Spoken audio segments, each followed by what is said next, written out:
Oi, gente, bom dia. Nós vamos continuar no capítulo B7, na página 12, Filoartrópoda. Na semana passada, a gente deu uma passadinha, sobre as características gerais, mas vamos dar uma revisão nisso, O Filoartrópoda, ele é o mais numeroso, O seu número de espécies descobertas e descritas ultrapassa 1 milhão. E só os insetos somam mais de 900 mil. Entre os seus representantes mais conhecidos, a gente tem a mosca, mosquito, borboleta, aranha, etc. Quais são as principais características dos artrópodes? Eles são triblásticos, celomados, prostotômicos, ou seja, são as características mais desenvolvidas. A simetria é bilateral e o seu corpo é metamerizado, Sugere que possam ter ancestrais comuns com os anelídeos. Suas pernas são articuladas, por isso o nome artrópoda. O corpo tem um exoesqueleto que não cresce junto com o animal. Então significa o quê? Que esse animal vai passar por fases que a gente chama de muda. Essa fase de muda, o animal fica vulnerável, até que se secrete um novo exoesqueleto, uma nova carapaça. O crescimento de um artrópode ocorre em etapas, enquanto o animal com esqueleto interno é contínuo. Então, você vai ver aí no gráfico que quem tem esqueleto interno, o crescimento é direto. E quem não tem, tem o período de crescimento, que é a muda. Esse exoesqueleto cobre toda a superfície do artrópodes. Nas articulações, a quitina vai ser mais fina e bem flexível para possibilitar os movimentos. Nos artrópodes nós temos sistema digestório completo, digestão extracelular e o sistema circulatório é aberto, que significa então que ele não tem vasos sanguíneos. O sangue cai numa estrutura chamada hemocélios. O transporte de gases é feito por pigmentos respiratórios, a hemoglobina igual a nossa ou a hemocianina. O sistema nervoso dos artrópodes é formado por um cérebro situado na cabeça, que se liga a uma cadeia de glândulos ventrais. Então, a gente está vendo aí um sistema nervoso um pouco mais complexo, Isso aqui já tem uma evoluçãozinha. O sistema sensorial é bastante desenvolvido. Os olhos podem ser simples ou compostos, O olho composto são formados por milhões de unidades visuais.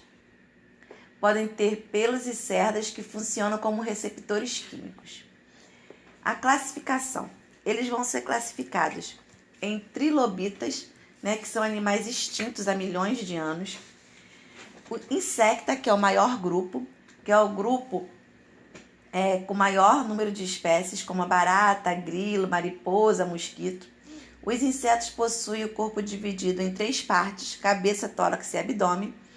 Na cabeça, nós vamos ter um par de antenas, olhos compostos e um aparelho bucal adaptado ao tipo de alimentação. As glândulas salivares lubrificam e digerem o alimento. A moela realiza a digestão mecânica, ou seja, tritura. E a absorção acontece principalmente nos sexos gástricos. O tórax possui 3 metameros, com um par de pernas cada um, ou 2 pares de asas. Um ou 2 pares de asas podem estar presentes.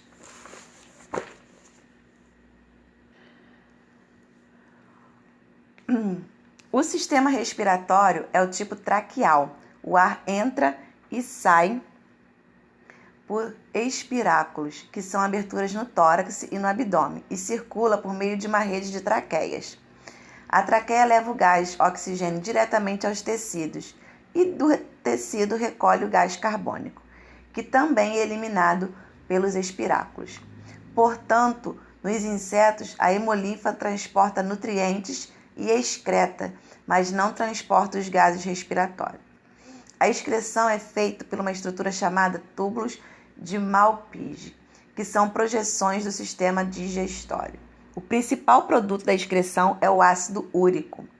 Utilizando as pernas articuladas e as asas, os insetos podem voar, saltar ou andar.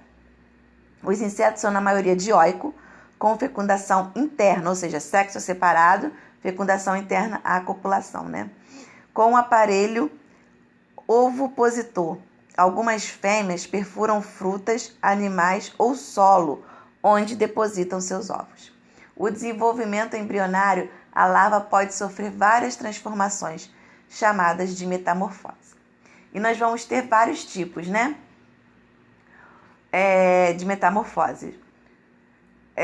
Nós temos os insetos que não sofrem, na verdade, metamorfose, né? O inseto sai do ovo com forma semelhante ao adulto, não passa pela fase larval, que é o exemplo das traças do livro. Nós vamos ter outro grupo, tá? Que o inseto ele sofre uma metamorfose incompleta, também não passa pela forma de larva, porém passa por uma forma chamada de ninfa, né? Essa ninfa ela já se parece um pouco com o adulto, mas no adulto geralmente vai ter uma estrutura nova, tá? Como é o exemplo do gafanhoto, que quando antes de chegar na fase adulta ele não tem asa, né? Ele só tem asa na fase adulta. E nós vamos ter os insetos de metamorfose completa, que passa pelo estado larval antes de chegar na fase adulta. E o estágio chamado buba, né, é onde a larva se transforma na fase adulta. Como nós vamos ter exemplos, borboletas, besouros e mosca. Gente, nessa página 15, nós temos as ordens dos insetos, né? Nós vimos ali as classes e agora nós vamos ver as principais ordens. Obviamente que eu não vou estar lendo aqui tudo para vocês, para não estar perdendo tempo, né? Mas, por exemplo, nós temos as libélulas, a ordem dela é a Onodata, né? Então, isso aí é só um quadrinho para acompanhar. Outra classe do artrópode são os crustáceos, né? Crustácea. É a classe dos caranguejos, siris, lagostas. Os crustáceos têm corpo dividido em duas partes apenas, cefalotórax e abdômen, e possui 2 pares de antena e 2 olhos compostos. Nos crustáceos, a respiração é braquial, né? As brânquias são localizadas no tórax. A secreção é realizada por uma estrutura chamada glândula verde. Embora haja espécies hermafroditas e outras com desenvolvimento direto, os crustáceos são, na maioria, dioico, com fecundação externa, ou seja, fora do corpo, e desenvolvimento indireto, ou seja, passa pela fase larval. A classe aracnídea faz parte das aranhas, dos escorpiões, carrapatos e ácaros. Externamente, o corpo dos aracnídeos é dividido em 2 partes, parecido com os crustáceos, cefalotórax e abdômen. No cefalotórax não há antena, por isso os aracnídeos são animais áceros, né, sem antenas. Ao redor da boca encontramos as quelíceras e um par de pedipalpos. A função dessas 2 estruturas é variada de acordo com cada grupo. Nos escorpiões, por exemplo, os pedipalpos terminam em quelas, são pinças que vai auxiliar na manipulação do alimento. No caso, também você pode encontrar no final do cefalotórax, né, termina em um agulhão, que vai ser o inoculador de veneno. Nas aranhas, o veneno contém enzimas digestivas, assim no início a digestão é extracorpórea. Nos aracnídeos, o sistema respiratório é filotraqueal. A excreção é feita pela glândula chamada coxial, né? Os principais órgãos sensoriais são as cerdas. Eles são dioicos, com fecundação interna e desenvolvimento direto. Outra classe é o xilopoda, que a gente vai ter como principal representante a lacraia e a centopeia. São animais de corpo vermiforme, né, levemente achatado, e vai ter inúmeras pernas. O corpo vai ser dividido em cabeça e tronco. Na cabeça nós vamos ter um par de antenas e um aparelho bucal. No tronco, cada metamero possui um par de pernas. A diferença desse grupo pro diplopoda é que em cada metamero desse grupo, nós vamos ter 2 pares de pernas, por isso di. No outro, apesar de ter muitas pernas, só vai ter um por cada segmento. No diplo, nós vamos ter 2 por cada segmento. E nesse caso aqui, nós vamos ter o corpo dividido em cabeça, tórax e abdômen. Respiração também é traqueal. Já o sistema circulatório vai ser fechado. E a excreção também vai ser feita pelos tubos Malpighi. Podem apresentar ocelos. Nas antenas, nós vamos ter quimiorreceptores e pelos táteis. São dioicos, fecundação interna, desenvolvimento indireto. Direto, perdão.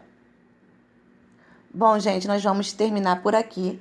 Façam os exercícios da página 16, da página 19 e da página 20. Bom final de semana e até semana que vem.